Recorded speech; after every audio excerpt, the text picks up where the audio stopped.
चलिए, तो आज की क्लास में हम लोग 10वीं बोर्ड के लिए केमिस्ट्री के पहला chapter chemical reaction and equation, रासायनिक अभिक्रिया एवं समीकरण से कुछ हम लोग महत्वपूर्ण प्रश्न लेकर आए। पहला प्रश्न हम लोग के पास है कि रासायनिक अभिक्रिया किसे कहते हैं। क्वेश्चन है कि केमिकल रिएक्शन क्या होता है, रासायनिक अभिक्रिया क्या होता है, यानी रिएक्शन क्या होता है। तो चलिए हम इसको समझते हैं। कोई भी रिएक्शन होने के लिए सबसे पहले एक तीर का चिन्ह दिया जाता है। कोई भी रिएक्शन होता है, अगर हम कोई रिएक्शन करते हैं, कोई अभिक्रिया करते हैं, तो अभिक्रिया इसलिए किया जाता है ताकि नए सब्सटेंस का निर्माण, नए पदार्थ के निर्माण करने के लिए हम रिएक्शंस करते हैं, ताकि हम लोग रिएक्शन करें, कुछ पदार्थ को आपस में मिलाकर और एक नए पदार्थ बनाने की कोशिश करते हैं। तो कभी भी हम रिएक्शन करते हैं, रिएक्शन करने से पहले हम तीर का चिन्ह देते हैं, रिएक्शन होने के लिए तीर का चिन्ह देते हैं, और तीर के पहले का जो भाग होता है इसको रिएक्टेंट बोलते हैं, और तीर के बाद वाला जो भाग होता है इसको प्रोडक्ट। ये रिएक्शन, कोई भी रिएक्शन होने के लिए हम तीर का चिन्ह देते हैं, कोई भी रिएक्शन होने के लिए हम तीर का चिन्ह देते हैं, और तीर के ये जो लेफ्ट साइड वाला भाग होता है वो रिएक्टेंट होता है, और तीर के जो राइट साइड वाला भाग होता है प्रोडक्ट। ये रिएक्शन। तो सबसे पहले हम लोग यही समझना है कि केमिकल रिएक्शन क्या होती है, रासायनिक अभिक्रिया क्या होती है। सबसे पहले हम लोग यही समझना है। तो देखिए, सिंपल सा बात समझिएगा।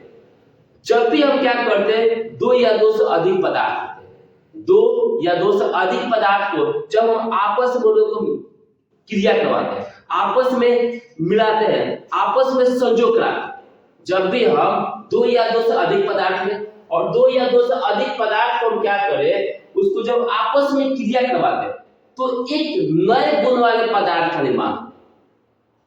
क्या बोले, फिर से सुनिए।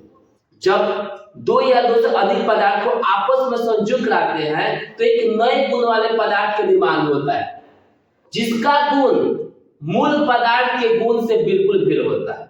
जिसका गुण, जो जिस पदार्थ से हम नए पदार्थ बनाए हैं, जिस पदार्थ से हम नए पदार्थ बनाए हैं उसका गुण, और जो नया पदार्थ बने उसका गुण, दोनों में क्या होता है, डिफरेंस होता है। दोनों अलग अलग गुण का होता है। जैसे एग्जांपल समझते हैं, हमें के लिए H2 और ये O2, हम यहाँ पर दो पदार्थ लिए, H2 और O2 दो पदार्थ लिए, ये H2 है, ये O2 है। इस दो पदार्थ को हम क्या किए, आपस में रिएक्शन कराए। H2 और O2 लिए, और ये दो पदार्थ को हम क्या किए, आपस में रिएक्शन कराए। तो आपस में रिएक्शन कराए तो एक नए पदार्थ का निर्माण होगा। चलो भाई, एक हमारे पास नया पदार्थ मिल गया H2। क्लियर? जब ये दो पदार्थ को आपस में रिएक्शन कराए, आपस में संयोग कराए, तो आपस में संयोग कराने से एक नए पदार्थ का निर्माण। H2 एक नया पदार्थ है। तो बोल, अच्छा समझिए, ये H2 देखा जाए ये नेचर में गैस होता है, O2 देखा जाए तो नेचर में गैस होता है, लेकिन जब ये आपस में रिएक्शन कर लिया तो एक नए गुण वाला सब्सटेंस आ गया। ये क्या, H2 एक लिक्विड होता है। जो H2 होता है लिक्विड होता है। तो देखा जाए तो इसका गुण, यानी रिएक्शन से पहले जो रिएक्टेंट था इसका गुण, और इससे जो नया पदार्थ बने इसका गुण, दोनों के गुण में क्या होता है, डिफरेंट होता है। ये आपका पहला गुण, ये इनका जो पहले का गुण होता है, ये अपना गुण भूल कर और एक नए गुण वाले पदार्थ का निर्माण कर देते हैं। इस H2 और O2 में जो भी इनका पुराना गुण, जो भी उनके पास गुण होता है, वो अपने सारे गुण को खोकर और एक नए गुण वाले पदार्थ का निर्माण कर दिया। देखिए, तो देखिए क्या परिभाषा बोला गया है। बोला ये गया है, जब कोई पदार्थ अकेले या किसी अन्य पदार्थ से, अकेला जैसे H और H आपस में भी रिएक्शन कर सकता है, तो बोला गया है कि जब कोई पदार्थ अकेले या किसी अन्य पदार्थ से क्रिया करके भिन्न गुण वाले नए पदार्थ का निर्माण करता है, तब वह प्रक्रिया रासायनिक अभिक्रिया कहलाता है। यानी रासायनिक अभिक्रिया हम लोग इसलिए कराते हैं ताकि एक नए गुण वाले पदार्थ का निर्माण हो सके। हम लोग का जो मेन पर्पस होता है केमिकल रिएक्शन कराने का, तो रिएक्शन कराने का हम लोग का मुख्य पर्पस होता है नए गुण वाले सब्सटेंस का निर्माण करना, ताकि एक नए गुण वाले सब्सटेंस का निर्माण हो सके। इसलिए हम लोग क्या करते हैं, रिएक्शंस कराते हैं। चलो आपको बताएं, ये तीर चिन्ह, कोई भी रिएक्शन होने के लिए तीर चिन्ह, देखिए ये आपका तीर चिन्ह हुआ। तीर के लेफ्ट साइड वाला जो भाग होता है इसको हम रिएक्टेंट बोलते हैं। क्या बोलते हैं, इसका नाम होता है रिएक्टेंट। और आपके तीर चिन्ह के राइट वाला भाग होते हैं इसको बोलते हैं प्रोडक्ट। अब आपके मन में सवाल होगा भाई कि रिएक्टेंट क्या होता है और प्रोडक्ट क्या होता है। तो भाई देखिए, रिएक्टेंट का मतलब होता है जो पदार्थ रासायनिक अभिक्रिया में भाग लेता है वह पदार्थ रिएक्टेंट कहलाता है, तथा रासायनिक अभिक्रिया के फलस्वरूप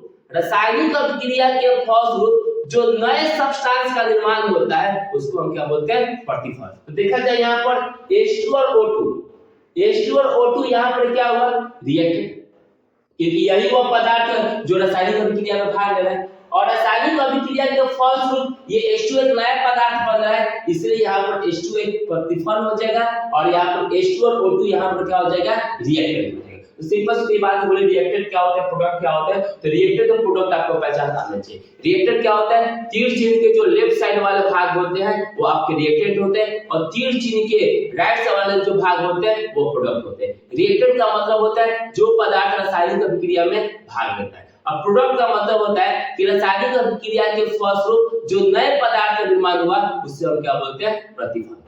चलिए अगला प्रश्न यहाँ पर हमारे पास आया कि रासायनिक समीकरण किसे कहते हैं। चलिए भाई यहाँ पर ये बात समझ में आया कि केमिकल इक्वेशन क्या होता है, समीकरण क्या होता है। तो देखो, हम रासायनिक अभिक्रिया को लिख दिए और रासायनिक अभिक्रिया को संकेतों एवं सूत्रों की सहायता से, क्या बोला जा रहा है, मेरी बात सुनिए, हमने कोई रिएक्शन लिख दी, कोई भी रासायनिक अभिक्रिया लिख दिए और उस रासायनिक अभिक्रिया को संकेतों एवं सूत्रों की सहायता से लिखना रासायनिक समीकरण कहलाता है। यानी किसी भी रासायनिक अभिक्रिया को हम सूत्रों एवं संकेतों की सहायता से लिखते हैं वो हमारा होता है रासायनिक समीकरण। जैसे एक बात सुनो, हम यहाँ पे एग्जांपल दिया गया है H2 + Cl2 HCl, इसको लिखे, इसके भाषा में लिखा जाएगा तो बोलेंगे hydrogen plus chlorine plus hydrochloric अम्ल। यानी हाइड्रोजन और क्लोरीन जब आपस में अभिक्रिया करता है तो हाइड्रोक्लोरिक अम्ल का निर्माण करता है। ये हम एक रिएक्शन करते हैं और ये जो 12 हम रिएक्शन लिखते हैं हम उसको शॉर्ट में लिखने का प्रयास करते हैं।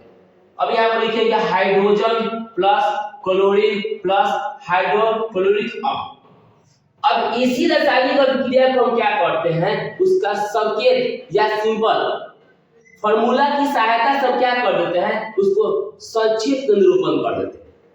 इससे क्या फायदा होगा, इक्वेशन से फायदा ये होगा कि हमारे जगह की बचत होगी, हमारे टाइम की बचत होगी।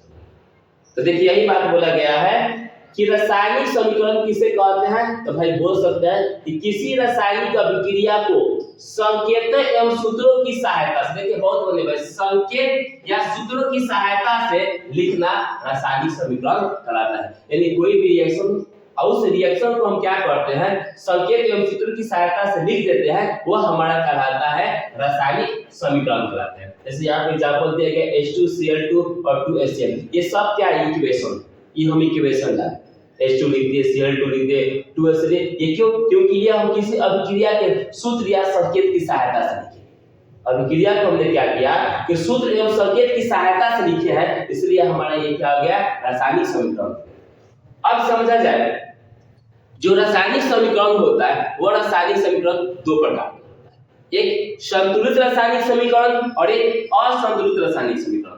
तो भाई यहाँ पर क्वेश्चन बना यह है कि संतुलित रासायनिक समीकरण से आप क्या समझते हैं, संतुलित रासायनिक समीकरण से आप क्या समझते हैं। तो सुनिए सिंपल सी बात, आप जानते हैं कोई भी अभिक्रिया होने के लिए भाई तीर चिन्ह दिया जाता है और तीर चिन्ह के पहले आपका रिएक्टेंट होता है और तीर चिन्ह के बाद आपका प्रोडक्ट होता है। ठीक, तो सिंपल सी बात ये समझना है कि अगर तीर के पहले रिएक्टेंट में जितनी संख्या, रिएक्टेंट में जितने परमाणु उनकी संख्या और प्रोडक्ट में भी जितनी परमाणु उनकी संख्या दोनों बराबर हो जाए, यानी जितना रिएक्टेंट की तरफ रिएक्टेंट में जितने परमाणु उनकी संख्या और प्रोडक्ट में जितनी परमाणु हो उनकी संख्या बराबर होनी चाहिए। देखिए क्या बोलेंगे, संतुलित रासायनिक समीकरण वह है जिसमें समीकरण के दोनों ओर, मतलब यही समीकरण के दोनों ओर, मतलब दोनों ओर का मतलब रिएक्टेंट और प्रोडक्ट की बात होती है। दोनों ओर का मतलब यहाँ पर होता है रिएक्टेंट और प्रोडक्ट की बात होनी है। दोनों ओर प्रत्येक तत्वों के, भाई इनमें जितने भी तत्व होंगे उन सारे तत्वों के परमाणु की संख्या समान होती है, उसे संतुलित रासायनिक समीकरण। फिर से सुनिए, रिएक्टेंट में जितने तत्व उनकी परमाणु और प्रोडक्ट में जितनी तत्व उनकी परमाणु दोनों की समान होनी चाहिए। चलिए अब यहाँ पर बात को समझते हैं, एग्जाम्पल से बात को हम लोग एग्जाम्पल से समझने की कोशिश करते हैं। देखिए यहाँ पर लिखा गया है Mg प्लस HCl MgCl2, ये आपका यहाँ पे रिएक्शन है, ये आपका तीर चिन्ह है, ये भाई रिएक्टेंट हुआ और ये आपका प्रोडक्ट। इस रिएक्टेंट में जितने भी तत्व हैं उनकी परमाणु और इस प्रोडक्ट में जितने तत्व हैं इनकी परमाणु समान होनी चाहिए। चलिए चेक करते हैं। यहाँ पर रिएक्टेंट में मैग्नीशियम की संख्या 1 है तो प्रोडक्ट में मैग्नीशियम की संख्या 1 है, बराबर है। हाइड्रोजन यहाँ पर 2 लगा है, मतलब 2 से गुना होगा, तो यहाँ पर हाइड्रोजन की संख्या 2 हुआ रिएक्टेंट में, प्रोडक्ट में भी हाइड्रोजन की संख्या 2 है। चलिए क्लोरीन का देखा जाए रिएक्टेंट में तो क्लोरीन का रिएक्टेंट में भी 2 है और प्रोडक्ट में भी देखा जाए तो क्लोरीन की संख्या क्या है, एक और समझते हैं।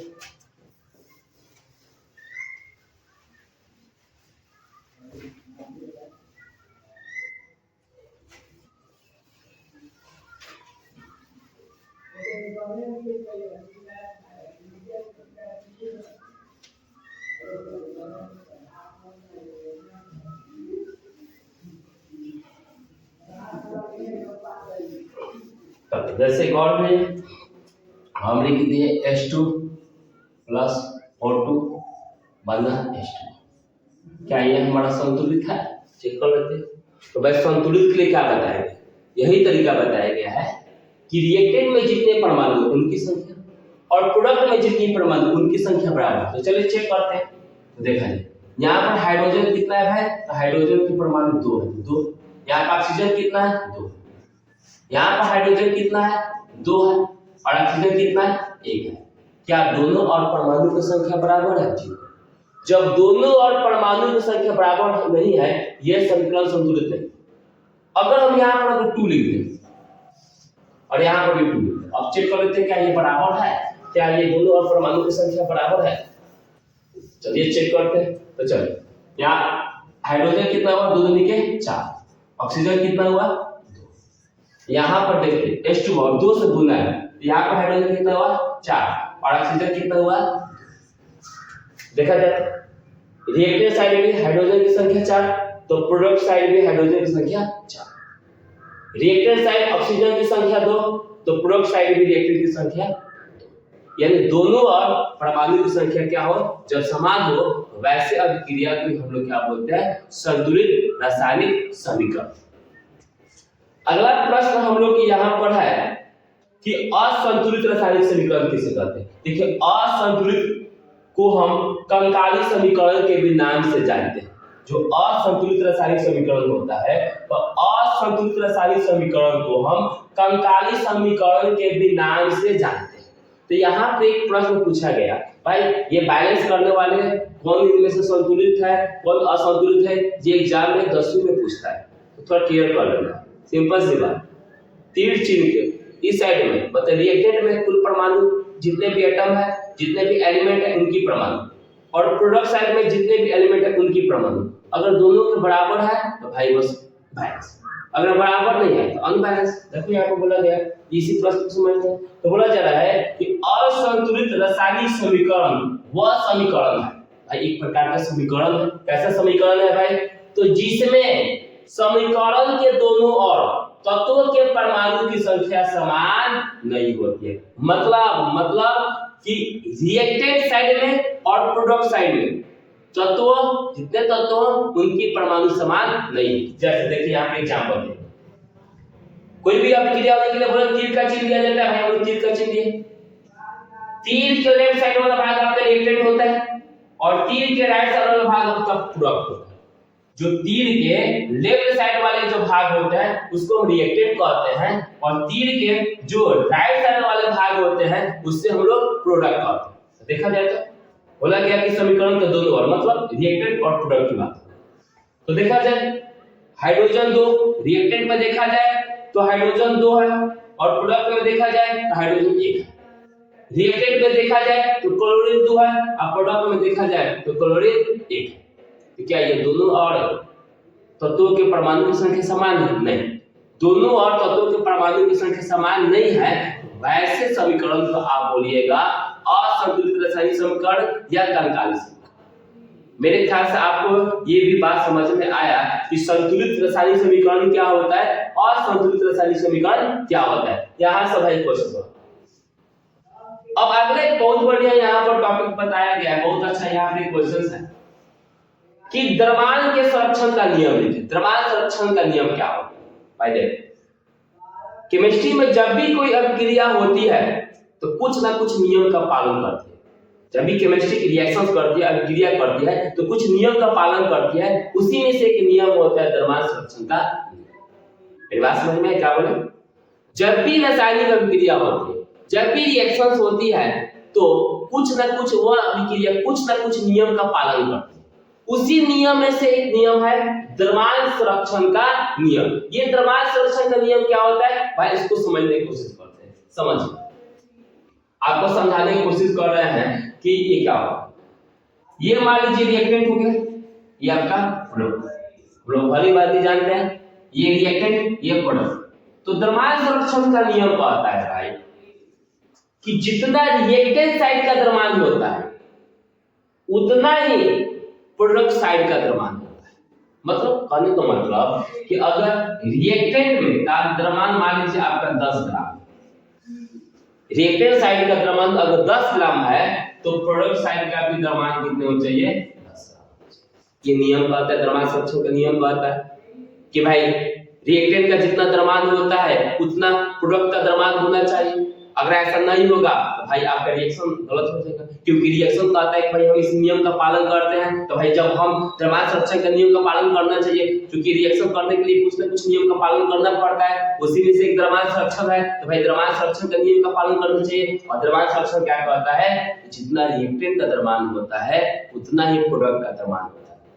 अगर रिएक्टेंट का द्रव्यमान 10 ग्राम है और प्रोडक्ट का 20 ग्राम है तो भाई ये आपका क्या हुआ, ये द्रव्यमान संरक्षण के नियम का पालन नहीं करते। और जितने भी रिएक्शंस होते हैं सारे रिएक्शंस को द्रव्यमान संरक्षण का नियम का पालन करना पड़ता है। बिना पालन किए हुए उनका काम चलने वाला नहीं है। तो सारे रिएक्शन को द्रव्यमान संरक्षण का नियम का पालन करना पड़ता है। तो मेरे ख्याल से आपको द्रव्यमान संरक्षण का नियम समझ में है। द्रव्यमान संरक्षण का नियम क्या कहता है कि जितना अभिकारक का द्रव्यमान होनी चाहिए उतना ही प्रोडक्ट का द्रव्यमान होना चाहिए। चलिए प्रश्न पढ़ते हैं। क्या लिखा गया? किसी भी रासायनिक अभिक्रिया में द्रव्यमान का ना तो निर्माण होता है और ना ही विनाश। बहुत बढ़िया बात है। कोई भी रिएक्शन हो उस रिएक्शन में द्रव्यमान का ना तो निर्माण होता है, द्रव्यमान का ना तो निर्माण हम कर सकते हैं और द्रव्यमान को ही ना ही हम विनाश कर सकते हैं, मतलब ना ही उसका नाश कर सकते हैं। अर्थात किसी भी रासायनिक अभिक्रिया के उत्पाद तत्वों का कुल द्रव्यमान अभिकारक तत्वों के कुल द्रव्यमान के बराबर होता है। देखिए यही बात बोले कि भाई यहाँ पे बोला जा रहा है कि जितने भी आपके रिएक्टेंट का कुल द्रव्यमान होगा उतना ही क्या होता है, प्रोडक्ट का द्रव्यमान होता है। यही होता है द्रव्यमान संरक्षण का नियम। मेरी बात समझ में आया? द्रव्यमान संरक्षण का कोई नियम पूछे तो द्रव्यमान संरक्षण का नियम के बारे में हम लोग क्या बताएंगे कि भाई ना तो द्रव्यमान का निर्माण कर सकते हैं और ना ही हम द्रव्यमान को नष्ट कर सकते हैं। और किसी भी रासायनिक अभिक्रिया में जितना रिएक्टेंट का द्रव्यमान होता है उतना ही क्या होता है, प्रोडक्ट का भी द्रव्यमान होता है। यही हमारा कहलाता है द्रव्यमान संरक्षण का नियम। यहाँ पर एक क्वेश्चन बड़ा पूछा जाता है बिहार बोर्ड में कि भाई जो भी रासायनिक अभिक्रिया होती है तो रासायनिक अभिक्रिया को संतुलित क्यों किया जाए? क्या आवश्यकता पड़ गई कि किसी भी अभिक्रिया को संतुलित करें? तो भाई संतुलित हम लोग इसीलिए करते हैं ताकि वह द्रव्यमान संरक्षण के नियम का पालन कर सके। अगर समीकरण बैलेंस ना रहेगा तो वह द्रव्यमान संरक्षण के नियम का पालन नहीं करता। क्यों? क्योंकि भाई रिएक्टेंट के दोनों और अगर तत्वों के अलग अलग परमाणु है तो भाई उनका द्रव्यमान भी अलग अलग होगा। जैसे मेरी बात समझने की कोशिश कीजिए। जैसे यहाँ पर मान लीजिए यहाँ पर हम समीकरण को बैलेंस ना, ठीक है, हम ऐसे समीकरण करेंगे, ठीक है, ऐसे हम चेक किया यहाँ चेक किया। अच्छा, एक हाइड्रोजन का मास 2 होता है, सॉरी एक हाइड्रोजन का मास 1 होता है तो 2 हाइड्रोजन का मास 2 और प्लस एक ऑक्सीजन जो होता है, एक ऑक्सीजन का मास होता है 16, 2 ऑक्सीजन का मास 32। यानी 34 ग्राम है। रिएक्टेंट का जो द्रव्यमान हुआ 34 ग्राम हुआ। अगर प्रोडक्ट का देखा जाए तो 2 प्लस 16 कितना 18, ये 18। तो ये तो अभिक्रिया द्रव्यमान, ये तो अभिक्रिया द्रव्यमान संरक्षण के नियम का पालन नहीं कर पाया। तो भाई ये रिएक्शन का काम तो चलने वाला नहीं है, क्योंकि हर एक रिएक्शन बोल रहा है कि हर एक रिएक्शन को द्रव्यमान संरक्षण का नियम का पालन करना पड़ेगा। और इस अभिक्रिया से हम लोग को ये देखने को मिला कि यह अभिक्रिया द्रव्यमान संरक्षण का नियम का पालन नहीं कर पा। तो भाई क्या किया जाए ये भी द्रव्यमान संरक्षण का नियम पालन करे? तो भाई ये जो समीकरण दिया गया है, अगर इस समीकरण को हम क्या कर देते हैं, बैलेंस कर देते हैं, संतुलित कर देते हैं, यह अभिक्रिया भी द्रव्यमान संरक्षण का नियम का पालन करने लगे। यदि अगर कोई अभिक्रिया द्रव्यमान संरक्षण का नियम का पालन नहीं कर रहा है, तो उसको पालन करवाने के लिए हम लोग क्या करना पड़ेगा, जो अभिक्रिया होता है, जो समीकरण होता है, उस समीकरण को बैलेंस करना।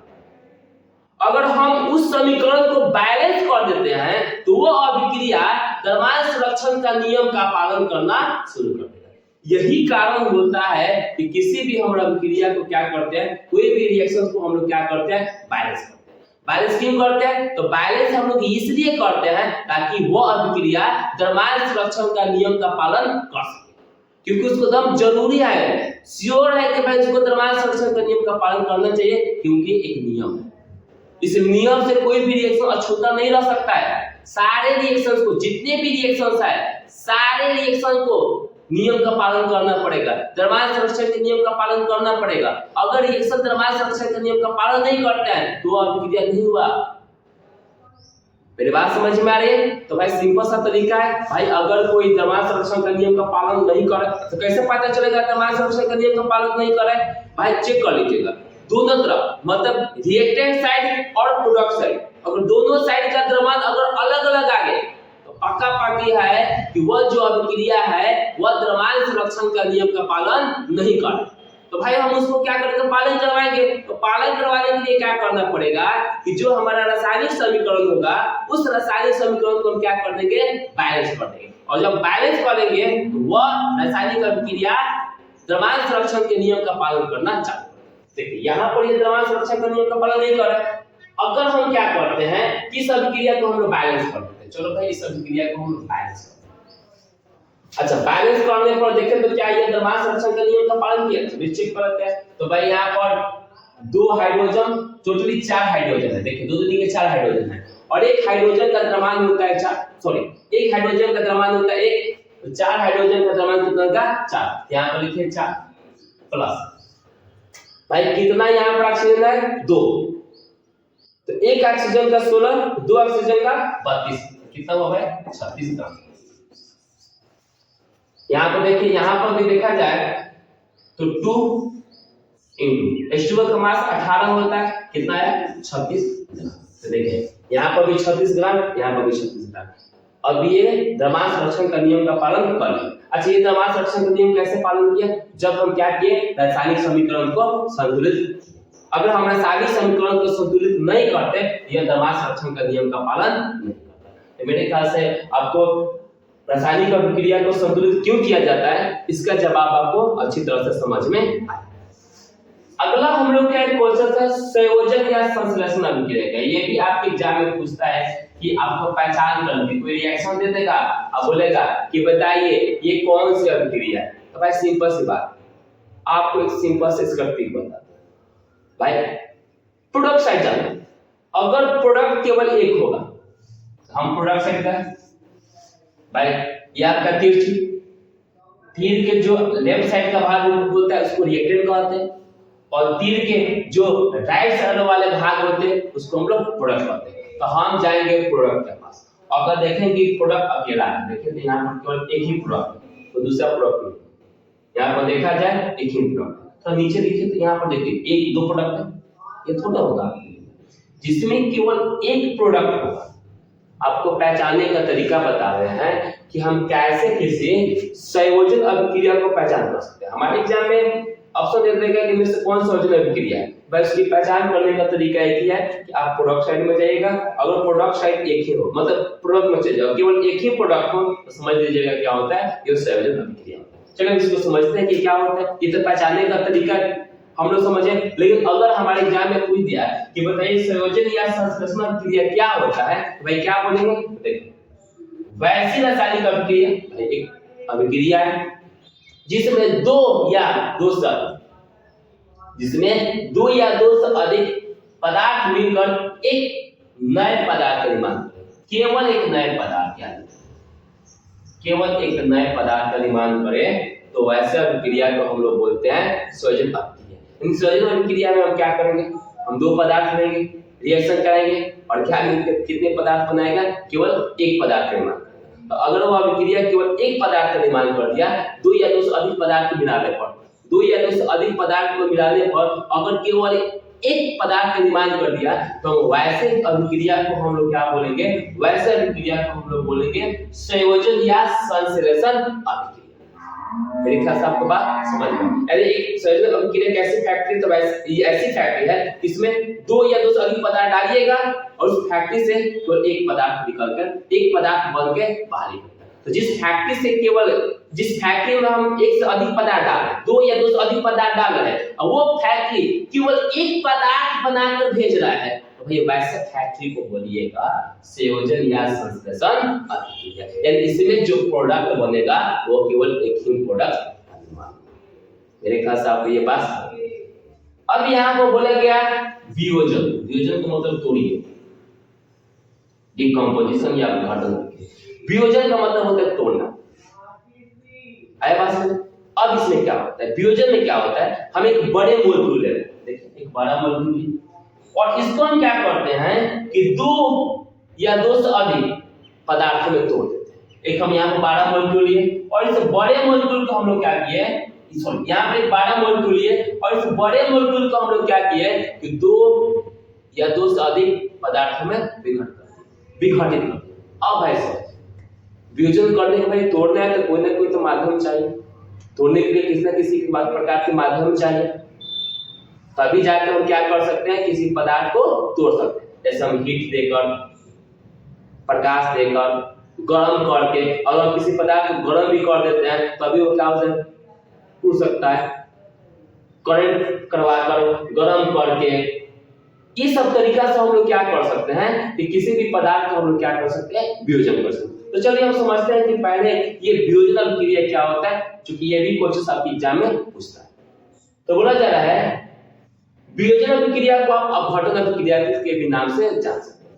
कि वियोजन या अपघटन अभिक्रिया वो अभिक्रिया है जिसमें किसी यौगिक के बड़े अणु, भाई एक यौगिक होगा और उसका बड़ा, देखिए यहाँ पे एक यौगिक है और हमने एक बड़े अणु यहाँ पर लिए CaCO3, एक बड़े अणु लिए, तो क्या बोल गया, वियोजन या अपघटन अभिक्रिया वो अभिक्रिया है जिसमें किसी यौगिक के बड़े अणु, देख रहे हैं, किसी यौगिक के बड़े अणु, किसी यौगिक के बड़े अणु के टूटने से, अच्छा भाई पहले भी बोले भाई टूटेगा कैसे, तो कोई ना कोई माध्यम की सहायता से, जैसे हम हीट करेंगे, हम करंट देंगे, अरे बात समझ में, इस सब की हम प्रकाश भी दे सकते हैं। इस सब की सहायता से क्या होगा कि भाई आपका जो बड़ा मॉलिक्यूल है ये क्या होगा, टूटेगा। टूटने से दो या अधिक सरल यौगिक बनते हैं जिसके गुण मूल यौगिकों के गुणों से बिल्कुल भिन्न होते हैं। चलिए देखिए एक बड़ा यहाँ पे मॉलिक्यूल है, इसको हम लोग तोड़े, मान लीजिए यहाँ पर हीटिंग कर दिए, यहाँ पर हीट कर दिए, तो हीट करने से देखिए एक यहाँ पर अणु मिला और एक यहाँ पर अणु मिला, मतलब यहाँ पे एक सरल अणु मिला। एक क्वेश्चन पूछता भी है यहाँ क्या होता है जब कैल्शियम कार्बोनेट को गर्म करते हैं, तो भाई कैल्शियम कार्बोनेट को गर्म करेंगे तो कैल्शियम ऑक्साइड और CO2 कार्बन डाइऑक्साइड प्राप्त होता है। यहाँ तक बात समझ में आए? अगला क्वेश्चन हमारे पास है ऊष्माक्षेपी अभिक्रिया। ऊष्माक्षेपी को हम एक्सोथर्मिक के नाम से, एक्सोथर्मिक, एग्जिस्ट थर्मिक, एक्सोथर्मिक दो वर्ड बनता है, एग्जिस्ट मतलब बाहर, थर्मिक मतलब ऊर्जा, यानी ऊर्जा का बाहर निकलना। चलिए यानी ऐसी यह प्रक्रिया होती है, एक ऐसी प्रोसेस होती है जिसमें क्या होता है, ऊर्जा बाहर निकलती है। यानी अगर किसी प्रोसेस में अगर हम कोई प्रक्रिया करें, अगर उस प्रक्रिया में ऊर्जा बाहर निकल रहा है, अगर हम कोई प्रोसेस किए और उस प्रोसेस के दौरान अगर उस समय बाहर निकल रहा है, ऊर्जा बाहर निकल रहा है, तो फिर वैसे अभिक्रिया को आप बोलिएगा ऊष्माक्षेपी अभिक्रिया। क्या बोला गया? जिस अभिक्रिया में उत्पाद के साथ ऊष्मा का भी उत्सर्जन होता है, मतलब ऊष्मा भी क्या होता है? बाहर। प्रोडक्ट तो भाई बनबे करेगा जब भी हम अच्छा ये कैसे भाई रिएक्शन कराएंगे तब ना ऊष्माक्षेपी या ऊष्माशोषी होगी। तो हम रिएक्शन कराए और रिएक्शन का उत्पाद के साथ ऊष्मा का भी उत्सर्जन होता है, मतलब रिएक्शन हम करा रहे हैं भाई, हमारा प्रोडक्ट तो बने और प्रोडक्ट के साथ अगर ऊष्मा भी बाहर निकल रहा है, ऊष्मा का भी उत्सर्जन हो रहा है, देखिए मेरा हाथ बाहर निकल रहा है, तो समझिएगा वह जो आपका प्रक्रिया होगा, वह जो आपका अभिक्रिया होगा, उस अभिक्रिया को हम क्या बोलते हैं? ऊष्माक्षेपी अभिक्रिया। उसको हम क्या बोलेंगे? ऊष्माक्षेपी अभिक्रिया। जैसे यहाँ पर देखिए एक रिएक्शन की दिया गया है, यहाँ पर देखिए आपका जो ऊष्मा है एक और बाहर, प्लस का चिन्ह मतलब ऊष्मा बाहर। अब आपके मन में होगा कि यहाँ पर प्लस भाई प्रोडक्ट के साथ गया तो भाई प्लस होगा, प्रोडक्ट के साथ ऊष्मा तो बढ़ है ना, प्रोडक्ट के साथ देखिए यहाँ पर प्लस। माइनस का मतलब यहाँ पर थोड़ा सा कंफ्यूजन मत कीजिए, मतलब ऊर्जा दे रहे हैं, ऊर्जा हम क्या करें? अगर प्लस होगा तो ऊर्जा बाहर निकल रहा है, हम पहचाने का तरीका। अगर प्लस होगा तो ऊर्जा ऊष्मा बाहर निकल रहा है, अगर माइनस आए हम ऊष्मा को दे रहे हैं। अगर प्लस आएगा तो जो ऊष्मा होगा वो ऊष्मा बाहर निकल रहा है, अगर माइनस होगा तो ऊष्मा क्या हो रहा है? हम लोग दे रहे हैं। किसी प्रोसेस के होने के लिए अगर हम ऊष्मा देते हैं तो होगा ऊष्मा। देखिए अब अगला है ऊष्माशोषी अभिक्रिया किसे कहते हैं? जिस अभिक्रिया में ऊष्मा का अवशोषण होता है, क्या होता है? ऊष्मा का अवशोषण होता है, उन्हें ऊष्माशोषी अभिक्रिया कहते हैं। इस अभिक्रिया को होने के लिए आपको ऊष्मा देना पड़ेगा, इसलिए इस अभिक्रिया को हम लोग बोलते हैं ऊष्माशोषी अभिक्रिया। तो आज हम लोग भाई 10 प्रश्न देखेंगे और ये 10 प्रश्न बहुत इंपॉर्टेंट रहा। इसी तरह से अभी और 10 प्रश्न देखेंगे पहले चैप्टर में, फिर इसका हम लोग एमसीक्यू देखेंगे, उसके बाद फिर हम लोग क्या करेंगे? अगले चैप्टर में प्रवेश करेंगे।